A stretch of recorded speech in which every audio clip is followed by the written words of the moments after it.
aquel tiempo salió Jesús con sus discípulos al otro lado del torrente Cedrón, donde había un huerto, y entraron allí él y sus discípulos. Judas, el que lo iba a entregar, conocía también el sitio, porque Jesús se reunía a menudo allí con sus discípulos.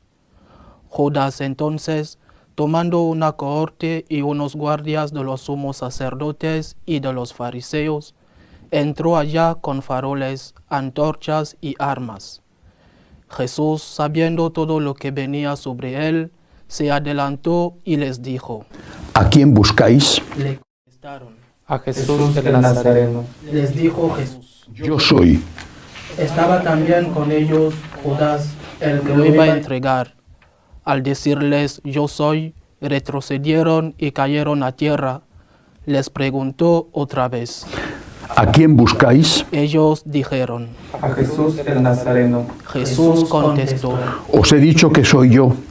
Si me buscáis a mí, dejad marchar a estos. Y así se cumplió lo que había dicho: no he perdido a ninguno de los que me diste. Entonces Simón Pedro, que llevaba una espada, la sacó e hirió al criado del sumo sacerdote, cortándole la oreja derecha. Este criado se llamaba Malco.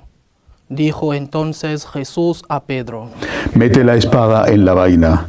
El cáliz que me ha dado mi Padre, ¿no lo voy a beber? La cohorte, el tribuno y los guardias de los judíos prendieron a Jesús, lo ataron y lo llevaron primero a Anás, porque era suegro de Caifás, sumo sacerdote aquel año. Caifás era el que había dado a los judíos este consejo: conviene que muera un solo hombre por el pueblo. Simón Pedro y otro discípulo seguían a Jesús. Este discípulo era conocido del sumo sacerdote y entró con Jesús en el palacio del sumo sacerdote, mientras Pedro se quedó fuera a la puerta. Salió el otro discípulo, el conocido del sumo sacerdote, habló a la portera e hizo entrar a Pedro. La criada que hacía de portera dijo entonces a Pedro: ¿No eres tú también de los discípulos de ese hombre? Él dijo: No lo soy. Los criados y los guardias habían encendido un brasero porque hacía frío y se calentaban. También Pedro estaba con ellos de pie, calentándose. El sumo sacerdote interrogó a Jesús acerca de sus discípulos y de la doctrina. Jesús le contestó: Yo he hablado abiertamente al mundo. Yo he enseñado continuamente en la sinagoga y en el templo, donde se reúnen todos los judíos, y no he dicho nada a escondidas, porque me preguntas a mí. Pregunta a los que me han oído de qué les he hablado. Ellos saben lo que yo he dicho. Apenas dijo esto, uno de los guardias que estaba allí le dio una bofetada a Jesús, diciendo: ¿Así contestas al sumo sacerdote? Jesús respondió: Si he faltado al hablar, muestra en que he faltado. Pero si he hablado como se debe, ¿por qué me pegas? Entonces Anás lo envió atado a Caifás, sumo sacerdote. Simón Pedro estaba en pie calentándose y le dijeron: ¿No eres tú también de sus discípulos? Él lo negó diciendo: No lo soy. Uno de los criados del sumo sacerdote, pariente de aquel a quien Pedro le cortó la oreja, le dijo: ¿No te he visto yo con él en el huerto? Pedro volvió a negar y enseguida cantó un gallo. Llevaron a Jesús de casa de Caifás al pretorio. Era el amanecer y ellos no entraron en el pretorio para no incurrir en impureza y poder así comer la Pascua.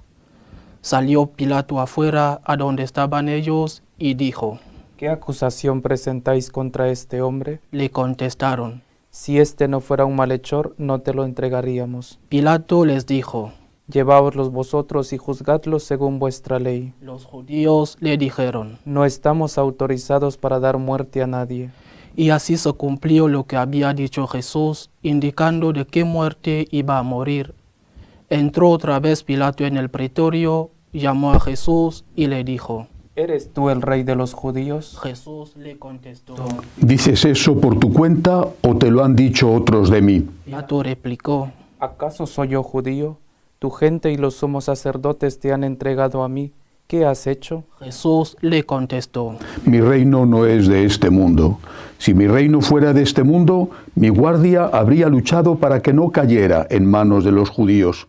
Pero mi reino no es de aquí. Pilato le dijo. Entonces, ¿tú eres rey? Jesús le contestó: Tú lo dices, soy rey. Yo para esto he nacido y para esto he venido al mundo, para dar testimonio de la verdad. Todo el que es de la verdad, escucha mi voz. Pilato le dijo. ¿Y qué es la verdad? Dicho esto, salió otra vez a donde estaban los judíos y les dijo: Yo no encuentro en él ninguna culpa. Es costumbre entre vosotros que por Pascua pongo a uno en libertad. ¿Queréis que os suelte al rey de los judíos? Volvieron a gritar. A ese no, a Barrabás. El tal Barrabás era un bandido. Entonces Pilato tomó a Jesús y lo mandó a azotar, y los soldados trenzaron una corona de espinas, se la pusieron en la cabeza y le echaron por encima un manto color púrpura, y acercándose a él le decían: Salve, rey de los judíos. Y le daban bofetadas. Pilato salió otra vez afuera y les dijo: Mirad, os lo saco afuera para que sepáis que no encuentro en él ninguna culpa. Y salió Jesús afuera, llevando la corona de espinas y el manto color púrpura. Pilato les dijo: Aquí lo tenéis. Cuando lo vieron los sumos sacerdotes y los guardias, gritaron. Crucifícalo, crucifícalo. Pilato les dijo: Lleváoslo vosotros y crucificadlo, porque yo no encuentro culpa en él. Los judíos le contestaron: Nosotros tenemos una ley y según esa ley tiene que morir, porque se ha hecho hijo de Dios. Cuando Pilato oyó estas palabras, se asustó aún más, y entrando otra vez en el pretorio, dijo a Jesús: ¿De dónde eres tú? Pero Jesús no le dio respuesta. Pilato le dijo: ¿A mí no me hablas? ¿No sabes que tengo autoridad para soltarte y autoridad para crucificarte? Jesús le contestó: No tendrías ninguna autoridad sobre mí si no te la hubieran dado de lo alto. Por eso el que me ha entregado a ti tiene un pecado mayor. Desde este momento, Pilato trataba de soltarlo, pero los judíos gritaban: Si sueltas a ese no eres amigo del César. Todo el que se declara rey está contra el César. Pilato entonces, al oír estas palabras, sacó afuera a Jesús y se sentó en el tribunal, en el sitio que llamaban el enlosado, en hebreo Gábata. Era el día de la preparación de la Pascua, hacia el mediodía. Y dijo Pilato a los judíos: Aquí tenéis a vuestro rey. Ellos gritaron: Fuera, fuera, crucifícalo. Pilato les dijo: ¿A vuestro rey voy a crucificar? Contestaron los sumos sacerdotes: No tenemos más rey que el César. Entonces se lo entregó para que lo crucificaran. Tomaron a Jesús y cargando él mismo con la cruz, salió al sitio llamado de la calavera, que en hebreo se dice Gólgota, donde lo crucificaron, y con él a otros dos, uno a cada lado, y en medio Jesús. Y Pilato escribió un letrero y lo puso encima de la cruz. En él estaba escrito: Jesús el Nazareno, el Rey de los judíos. Leyeron el letrero muchos judíos porque estaba cerca el lugar donde crucificaron a Jesús y estaba escrito en hebreo, latín y griego. Entonces los sumos sacerdotes de los judíos dijeron a Pilato: No escribas el rey de los judíos, sino este ha dicho, soy el rey de los judíos. Pilato les contestó: Lo escrito, escrito está. Los soldados, cuando crucificaron a Jesús, cogieron su ropa haciendo 4 partes, una para cada soldado, y apartaron la túnica.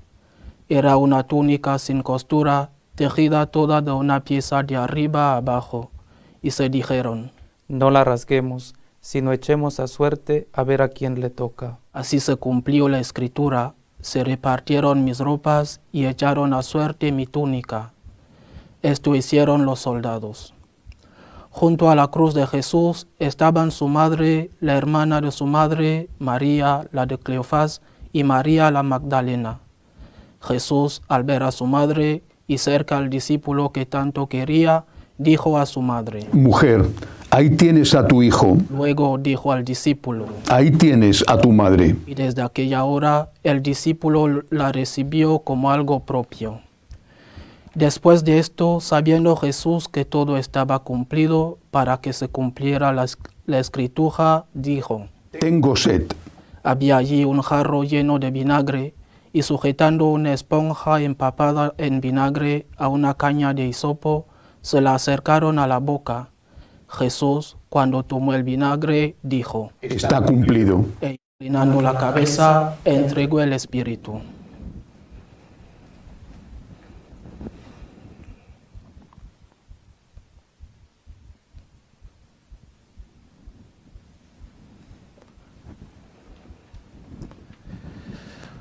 Los judíos entonces, como era el día de la preparación, para que no se quedaran los cuerpos en la cruz el sábado, porque aquel sábado era un día solemne, pidieron a Pilato que les quebraran las piernas y que los quitaran. Fueron los soldados, le quebraron las piernas al primero y luego al otro que habían crucificado con él. Pero al llegar a Jesús, viendo que ya había muerto, no le quebraron las piernas, sino que uno de los soldados con la lanza le traspasó el costado y al punto salió sangre y agua. El que lo vio da testimonio, y su testimonio es verdadero, y él sabe que dice verdad, para que también vosotros creáis. Esto ocurrió para que se cumpliera la escritura. No le quebrarán un hueso. En otro lugar la escritura dice, mirarán al que atravesaron.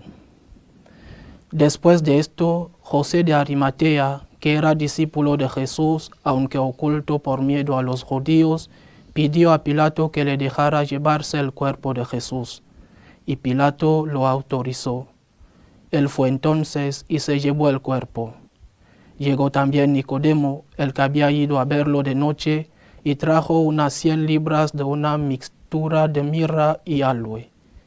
Tomaron el cuerpo de Jesús y lo vendaron todo, con las aromas según se acostumbraba a enterrar entre los judíos.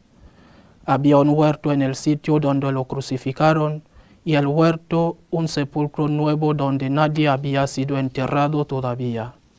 Y como para los judíos era el día de la preparación, y el sepulcro estaba cerca, pusieron allí a Jesús. Palabra del Señor. Gloria a ti, Señor Jesús. Es Viernes Santo. Es un día para meditar, acompañar y sobre todo es un día para agradecer. Agradecer que Cristo, el Hijo de Dios vivo, el Hijo de María, ha muerto por nosotros y con ello nos ha salvado. Para esto he venido. Hemos escuchado ahora en el relato de la Pasión, para esto he venido. Ha venido para salvarnos. Pero ¿por qué a nuestros contemporáneos la pasión de nuestro Señor les implica, les afecta, les interesa mucho menos que a las generaciones anteriores? ¿Qué ha pasado? Al menos creo yo que se han producido 3 cambios importantes. Si no entendemos eso, no entendemos por qué esta apostasía masiva, incluso en países de larga tradición católica, y por qué esa ruptura trágica de la transmisión de la fe en la familia. Y si no entendemos eso, no podremos seguir acompañando a Cristo y ayudándole a que su sacrificio toque el corazón de los hombres de nuestra época. Una cosa que ha cambiado es el concepto de felicidad. Naturalmente que todos los hombres de cualquier época han querido vivir mejor, tener más confort, curarse sus enfermedades, retrasar la hora de la muerte suya o de sus seres queridos. No creo que hace 2000 años o hace 500 en esto los hombres fueran distintos a hoy en día. Pero había un sentido diferente, una percepción distinta de lo que era la verdadera felicidad. Y todas esas cosas muy importantes que eran tenidas en gran aprecio, sin embargo, no se consideraban la esencia de la felicidad. Hoy, para ser feliz, tienes que ser rico, joven, sano y, si me apuras, guapo, rubio y de ojos azules. Hay unos estándares de felicidad a los cuales casi nadie llega, y entonces la inmensa mayoría se siente frustrada porque no consigue llegar a esos niveles que se consideran los imprescindibles para ser felices. La inmensa mayoría se pasa la vida buscando tener algo más, y cuando lo consigue, si es que lo consigue, empieza a soñar con tener algo nuevo más, y así hasta que se le acaba la vida. El hombre de hoy está profundísimamente materializado, es profundamente materialista. Creo que hay que entender esto para entender el por qué no se aprecia como debe de hacerse la muerte de nuestro Señor en la cruz. Si alguien te dice o le dice al hombre de hoy, fíjate cuánto te ama Dios, que ha muerto por ti, primero se va a encontrar con que seguramente no tiene fe, pero si la tuviera diría, ¿y a mí qué me importa? ¿A mí qué me importa? ¿Qué gano yo? Más valdría que me hubiera tocado la lotería si me ama, que me hubiera curado esta enfermedad o todas las enfermedades, que me hubiera dado una pócima milagrosa para curarme de todo. Dios me ama, ¿y a mí qué me importa? Lo que me importa es que ame fulanita, que me ame menganito. Eso es lo que me importa. Si Dios me ama, pues que me haga rico, famoso, que me haga todo eso que se considera lo imprescindible para ser feliz. Este es un cambio tan radical en el hombre que a la inmensa mayoría les cuesta y les resulta prácticamente imposible valorar lo que ha hecho Jesucristo. Ha muerto, según ellos, para nada. Si hubiera muerto para darnos a cada uno $1.000.000 o €1.000.000, posiblemente se valoraría muchísimo más su sacrificio. Segunda cosa que ha cambiado. Ha cambiado el sentido del pecado. Antes, pecadores ha habido siempre, pero antes el que cometía un crimen sabía que era un criminal. El que robaba sabía que era un ladrón. Seguían robando y seguían cometiendo crímenes, lo ha habido siempre. Pero sabía que era un criminal y que era un ladrón. Hoy en día, el pecado es no tener éxito, no tener dinero. Eso es el pecado. ¿Cómo se llega al éxito o cómo se llega a tener el dinero? Como mucho, se intenta hacer que las cosas sean legales. Es decir, llegar a ese objetivo, pero sin que te descubran o sin que te suponga pagar un precio porque has cometido un delito.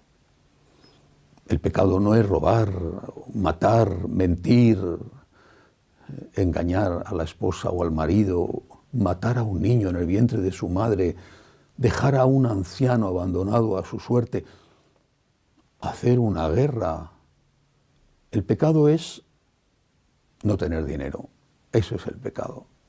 No ser rico, no ser famoso, no ser joven. Ese es el problema. Y por eso cuando decimos Cristo ha venido a perdonar tus pecados, la respuesta es la absoluta indiferencia o incluso el desprecio. ¿Mis pecados? Pero si yo no tengo pecados, si el pecado no existe en este relativismo total en el que ya nos encontramos, el pecado ya no tiene más lugar. El único pecado es no haber conseguido esas metas que se consideran imprescindibles para ser felices. Nos proponen todos los días, sobre todo a través de las películas, de las novelas, nos proponen todos los días unos estándares de felicidad que se considera una desgracia, un pecado, no lograrlos, aunque prácticamente nadie los logra. Y los que salen en la televisión como si los hubieran logrado son simplemente actores. En su vida real tampoco ellos lo han logrado. ¿Cristo me perdona mis pecados? Pero si yo no tengo pecados. ¿Cristo me perdona mis pecados? ¿Y a mí qué me importa? Que me haga rico, eso me importa. Pero quizá el cambio mayor, el que provoca los otros dos cambios anteriores, esté en que el hombre contemporáneo ya no cree en la vida eterna. Todo se reduce a un aquí y ahora. Es lo único que me importa. Aquí y ahora, no hay nada más. Pero incluso esto, después de tantos años en que no hemos hablado los sacerdotes lo suficiente y a veces nunca de la existencia de la vida eterna, esto incluso para los católicos practicantes no es algo que marca tu vida. No es algo que la condiciona, no es algo que le dé sentido. El enfermo es un desgraciado, porque no llega a los niveles que se consideran imprescindibles para ser felices. Su vida no merece ser vivida y no tiene sentido. Hay que provocar su muerte o hacer que él mismo la pida. No tiene, así se dice, calidad de vida. Y como no hay nada más, como todo es aquí y ahora, como todo es presente porque el futuro es incierto, se intenta gozar de ese presente como si después del presente ya no tuviéramos oportunidad de seguir gozando. Esa es la gran tragedia de nuestra época. No hay vida eterna para la mayoría. Por supuesto que existe, pero para la mayoría no hay vida eterna. Todo es aquí y ahora. Por eso, si te dicen, Jesús ha muerto por ti para abrirte las puertas del cielo, contestan, ¿el cielo? Eso es un cuento, es una leyenda, eso es un invento para ayudar al hombre a tragarse la píldora de la muerte. Pero al final la píldora de la muerte, por lo menos para muchos y cada vez para más, la píldora de la muerte es preferible antes que vivir con una enfermedad, ser anciano o no tener dinero. Es preferible la muerte a no tener calidad de vida. Ese es el origen de la eutanasia, del suicidio pedido voluntariamente. ¿Qué tenemos que hacer? ¿Qué tengo que hacer? Volver a contemplar al crucificado. Volverlo a contemplar con los ojos con que lo miró su madre, la Santísima Virgen, con que lo miró San Juan, que estaba allí al pie de la cruz, o María Magdalena.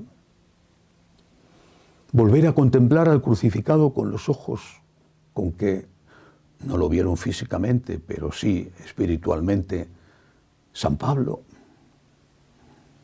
San Agustín, San Francisco, Santa Teresa, San Ignacio y tantos y tantos. Personas que han enfermado, que han tenido problemas, que han muerto. Personas a las que se les murieron sus seres queridos. personas que han soportado el martirio o el martirio en vida, por ejemplo, de las enfermedades, personas que han padecido persecución, personas que han sufrido una guerra, con todo lo que eso significa. Pero esas personas que nos han precedido han encontrado en la cruz de Cristo el sentido a todo. Han entendido, han experimentado que sentirse amado por Dios es más importante que tener $1.000.000. No es un desprecio al $1.000.000, sino es un desprecio a vivir con más confort. Es que vivir con ese confort no te da la felicidad. Han entendido, han experimentado que la felicidad es la paz interior. San Pablo, cuando estaba en la cárcel en Roma, decía: estoy atado de cadenas, rodeado de hombres que son peores que leopardos, decía. Pero la palabra de Dios no está encadenada. Nadie me podrá quitar la felicidad que tengo. Y esto lo entendieron los mártires que murieron en medio de torturas, o lo han entendido los ancianos, los enfermos, los pobres, también los ricos, cuando han estado cerca de Cristo. La felicidad te la da la paz, y la paz te la da tener la conciencia tranquila, una conciencia recta y no esa conciencia drogada, esa conciencia falsa que gustosamente han aceptado muchos porque les conviene y que les hace creer que el mal que hacen no es tal mal, que pueden hacer las fechorías que quieran sin que ni siquiera su conciencia les remuerda. La paz es la tranquilidad de conciencia, de una conciencia recta. Y esa paz es la felicidad. Se puede ser feliz sin ser rico, de verdad, aunque a algunos no se lo parezca. Se puede ser feliz sin ser joven. Se puede ser feliz y estar enfermo. Se puede ser feliz incluso y ser perseguido. Porque la felicidad te la regala Cristo y te la da cuando eres fiel a lo que Él te está diciendo en tu conciencia. Pero sobre todo, nuestros mayores, esos que nos han precedido desde el Calvario hasta nuestros días, ellos cuya sangre llevamos, ellos han creído en la vida eterna. Y han entendido, han experimentado con gozo, han experimentado una liberación que nunca nadie les hubiera podido dar, y es la liberación de saber que cuando aquí termina todo, en realidad todo está empezando. Cuando llega el final es solamente una continuación, no es un adiós sino un hasta luego. Existe la vida eterna, existe. Lo celebraremos, por supuesto, en el día de la Pascua, ya pasado mañana. Pero ya hoy, contemplando al crucificado, tenemos que llenarnos de gozo porque sabemos que esa cruz que Él cargó, esa puerta que Él atravesó, esa puerta que Él dejó abierta de par en par, esa puerta conduce a la eternidad. Quiero tener la fe de mis padres, quiero tener la fe de mis abuelos, quiero tener la fe que en mi patria sembró el apóstol Santiago y sembró San Pablo. Quiero tener la fe que mis predecesores llevaron a América o a Filipinas o a tantos lugares del mundo. Quiero tener la fe de los que se han enfrentado con los leones en el Coliseo o con los pelotones de fusilamiento. Quiero tener la fe que me hace ver que la felicidad es estar con Cristo, que el pecado existe y que el perdón de mis pecados también existe. Quiero tener la fe de aquellos que agradecen a Dios haberse hecho hombre, haber muerto por nosotros, haber muerto por mí, haber derramado su sangre para pagar mi deuda y haberme abierto sin merecerlo las puertas del cielo. Es Viernes Santo. De rodillas le digo a Dios, gracias. No te merezco, no merezco tu sacrificio, pero gracias porque lo necesito. Que así sea.